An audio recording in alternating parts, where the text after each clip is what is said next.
Well, we started as a duo because obviously we became friends, and then we realised that, well, I realised that Ali's amazing at every single instrument basically, and I can only really sing and play a bit of guitar and piano, so I enlisted her help. Literally bought a cajon that day and then just played a gig that night. So it was very, very we didn't practice or anything. We just kind of were like, okay, whatever, let's just do it. Yeah, it was cool. We had people coming up to us being like, how long have you guys been playing? We're like, a few days. So we didn't really know each other that well. All we knew about each other was that we clearly liked popular music because that was the course we were in. So we showed each other songs we were writing, and we kind of just figured out that we had some similar taste in music, other completely different ends of the spectrum.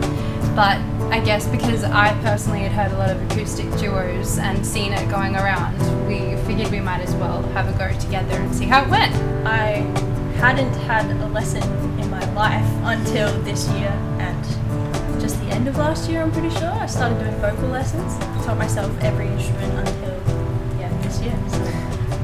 And she's really freaking good at pretty much all of them, so the only one I reckon needs more work is the triangle.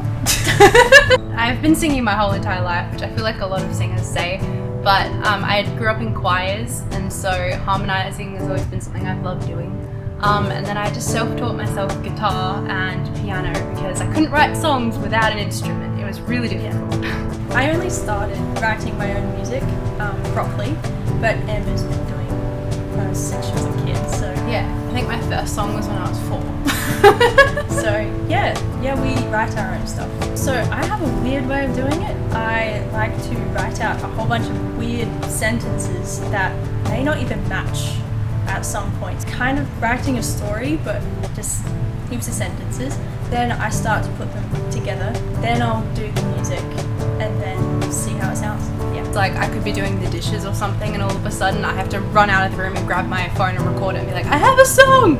And she's so quick at writing songs, it's crazy. Like they'll just come to her and she's got everything down, and I'm like, how do you do that? All songs, all good songs hit somebody, even if it's just one person. There's someone that can relate to it, and if you've made their day, then that's really cool. Or maybe you've helped them realize something about themselves, and then they're inspired to help someone else. I think that's what's really cool about songwriting. We're not 100% sure what we are. It's kind of like folk, pop, blues, sometimes rock. It's just a mix. No genre. Have no idea. Another thing is we have music, like a playlist of the songs we might be covering. If we're playing at a winery, for example, we'll have a playlist and just listen through and just basically keep rejigging our memory of what it is that we're about to sing.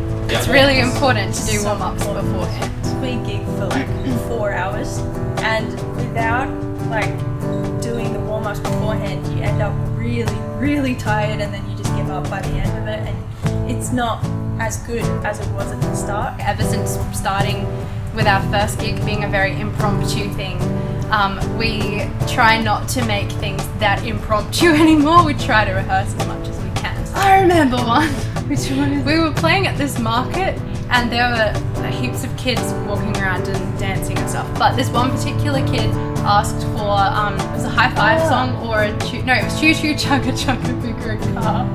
That's illegal. So we had to play that for him, and it was great. That was the best. But we actually ended up doing the same gig the year after because they wanted us back. So it was really good. Twilight Civic Markets.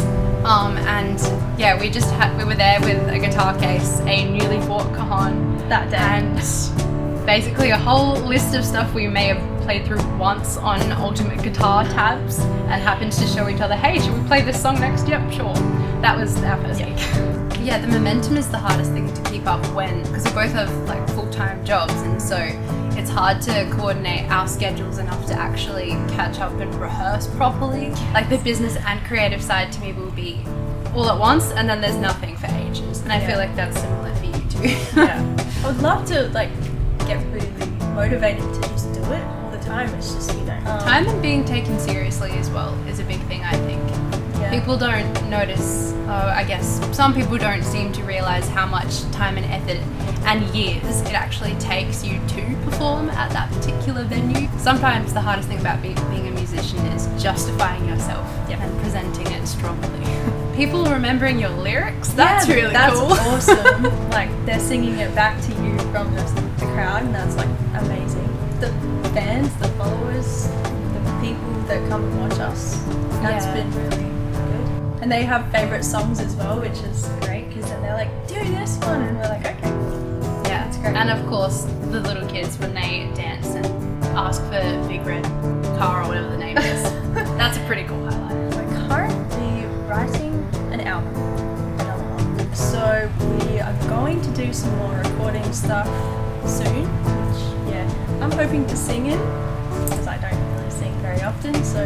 And doing this is an exciting project for us, because it's really cool to get back into it. So I guess as a duo, not necessarily, like we've had other artists come and join us, and we've each been in other people's bands. Yeah, we've kind of worked with the Four Cats, Broken Waves, and Lizzie Hosking. And Chloe O'Neill. So we've collaborated with a few Adelaide artists. We haven't done any recordings with other Adelaide artists yet though, but that will happen in future. Social media for us has been good and bad at times. So it's been good because it feels like half of the work is done for you, if that makes sense. You just have to put yourself out there and contact people. But then on the downside, if you lose momentum, you notice your followers going down, and then you have to try and build it back up again. So it's good and bad. I'm hoping to open a music school of my own, so that'd be really cool. We're looking to expand. We've got a few other musicians that we work alongside with privately, like ourselves, that we want to maybe bring in and collaborate with more. That would be really cool, so that instead of just the wineries, we can then also have our other side, which is actually performing as a band.